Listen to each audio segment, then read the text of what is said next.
Hi friends, welcome to Abi's vlogs. എൻ്റെ എല്ലാ കൂട്ടുകാർക്കും ഹാപ്പി ഓണം. നമുക്കിന്ന് നല്ല വെറൈറ്റി ആയിട്ടൊരു ശർക്കര വരട്ടി ഉണ്ടാക്കിയാലോ? എല്ലാവരും ഏത്തയ്ക്ക കൊണ്ടല്ലേ ശർക്കര വരട്ടി ഉണ്ടാക്കുന്നത്. ഞാനിവിടെ ഉപ്പേരിക്കപ്പ കൊണ്ടാണ് ശർക്കര വരട്ടി ഉണ്ടാക്കാനായിട്ട് പോകുന്നത്. അതിനുവേണ്ടി ഞാനിവിടെ കുറച്ച് ഉപ്പേരിക്കപ്പ എടുത്തിട്ടുണ്ട്. ഇത് പച്ചക്കപ്പ ഈ ഒരു രീതിയിൽ അരിഞ്ഞ് വാട്ടി ഉണങ്ങി എടുത്തിട്ടുള്ളതാണ്. നമുക്കിനി ഇതൊന്ന് വറുത്തെടുക്കാം. കപ്പ വറുക്കുന്നതിന് വേണ്ടി ഞാനിവിടെ ഒരു പാൻ അടുപ്പേ വെച്ചു.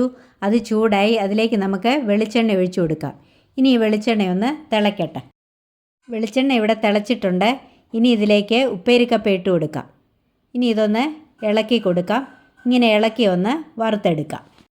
നമ്മുടെ കപ്പ ഇവിടെ മൂത്തിട്ടുണ്ട്. കണ്ടോ, അതിൻ്റെ നിറമൊക്കെ മാറിയിട്ടുണ്ട്. ഇനി ഈ സമയത്ത് ഒരല്പം ഉപ്പുനീര് കൂടി ഇതിലേക്ക് ഒഴിച്ചു കൊടുക്കാം. എന്നിട്ട് നല്ലതുപോലെ ഒന്ന് ഇളക്കി കൊടുക്കാം. ഇനി ഇത് നമുക്ക് എണ്ണയിൽ നിന്ന് കോരി മാറ്റാം.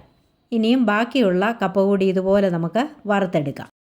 ശർക്കര വരട്ടി ഉണ്ടാക്കുന്നതിന് വേണ്ടി ഞാനിവിടെ ഒരു പാൻ അടുപ്പേ വെച്ചു. അതിലേക്ക് ഒരു 100 ഗ്രാം ശർക്കര ഞാനിവിടെ ഉരുക്കിയെടുത്തിട്ടുണ്ട്. അത് ചേർത്ത് കൊടുക്കാം. എന്നിട്ട് നല്ലതുപോലെ ഒന്ന് ഇളക്കി ഇതൊന്ന് പാനിയാക്കി എടുക്കാം. നമ്മുടെ ശർക്കര ഇവിടെ പാനിയായിട്ടുണ്ട്. കണ്ടോ, ഇതിങ്ങനെ കോരി ഒഴിക്കുമ്പോഴത്തേക്കും ഓയിൽ പോലെ വരും. അതാണ് ഇതിൻ്റെ പാകം എന്ന് പറയുന്നത്. ഇനി ഇതിലേക്ക് കുറച്ച് പൊടികൾ ചേർത്ത് കൊടുക്കാം. ഏലക്കാപ്പൊടി ചേർത്ത് കൊടുക്കാം. ഞാനിവിടെ ഏലക്കായും പഞ്ചസാരയും കൂടെ പൊടിച്ചതാണ്. അതൊരു 1/2 ടേബിൾ സ്പൂൺ ചേർത്ത് കൊടുക്കാം. ഇനിയും ഒരു നുള്ള ജീരകപ്പൊടി കൂടി ചേർത്ത് കൊടുക്കാം. ചുക്ക് പൊടിച്ചത് ഒരു 1/2 ടീസ്പൂൺ ചേർത്ത് കൊടുക്കാം. ഇതെല്ലാം കൂടെ ചേർത്ത് കൊടുത്തിട്ട് നല്ലതുപോലെ ഒന്ന് ഇളക്കി കൊടുക്കാം. ഇനിയും ഈ പാനിയിലേക്ക് വറുത്ത് വെച്ചിരിക്കുന്ന ഉപ്പേരിക്കപ്പ കൂടി ആഡ് ചെയ്ത് കൊടുക്കാം. എന്നിട്ട് നല്ലതുപോലെ ഒന്ന് ഇളക്കി കൊടുക്കാം. ഇത് വളരെ എളുപ്പത്തിൽ ഉണ്ടാക്കാൻ പറ്റുന്ന ഒരു ശർക്കര വരട്ടിയാണ്. ഏത്തയ്ക്ക ശർക്കര വരട്ടുന്നതിനേക്കാളും ടേസ്റ്റുമാണ്. അത്രയും പ്രയാസവുമില്ല ഇത്. ഇനിയും ഞാനിവിടെ കുറച്ച് കുത്തരി വറുത്ത് പൊടിച്ചെടുത്തിട്ടുണ്ട്. ആ പൊടി ഇതിലേക്ക് ചേർത്ത് കൊടുക്കാം. ഇതിങ്ങനെ ഇടയ്ക്കിടയ്ക്ക് ചേർത്ത് കൊടുത്ത് ഇളക്കി കൊടുക്കാം. ഈ ശർക്കരയെല്ലാം നന്നായിട്ട് പറ്റി ഈ ഉപ്പേരിക്കപ്പയിൽ പിടിക്കുന്നത് വരെ പൊടി ഇടയ്ക്കിടയ്ക്ക് തൂകി നമുക്കൊന്ന് ഇളക്കി കൊടുക്കാം. അപ്പോൾ ഇത്രയേ ഉള്ളൂ. നമ്മുടെ ഉപ്പേരിക്കപ്പ ശർക്കര വരട്ടിയത് ഇവിടെ റെഡി ആയി കഴിഞ്ഞു.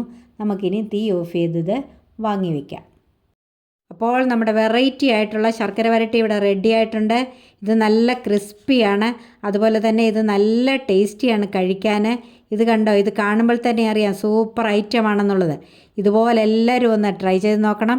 എന്നിട്ട് എൻ്റെ വീഡിയോ ഇഷ്ടപ്പെട്ടെങ്കിൽ ഒന്ന് ലൈക്ക് ചെയ്യണം, കമൻറ്റ് ചെയ്യണം, മറ്റുള്ളവർക്കൊക്കെ ഒന്ന് ഷെയർ ചെയ്ത് കൊടുക്കണം. സബ്സ്ക്രൈബ് ചെയ്യാതെ ആരെങ്കിലും ഉണ്ടെങ്കിൽ ഒന്ന് സബ്സ്ക്രൈബ് ചെയ്ത് സപ്പോർട്ട് ചെയ്യണേ. ഇതുവരെയും തന്ന എല്ലാ സപ്പോർട്ടിനും നന്ദി. തുടർന്നും എന്നെ സപ്പോർട്ട് ചെയ്യണം. അപ്പോൾ ഇനി മറ്റൊരു നല്ല വീഡിയോയുമായി കാണാം. അതുവരേക്കും bye bye, take care, thank you, love you all.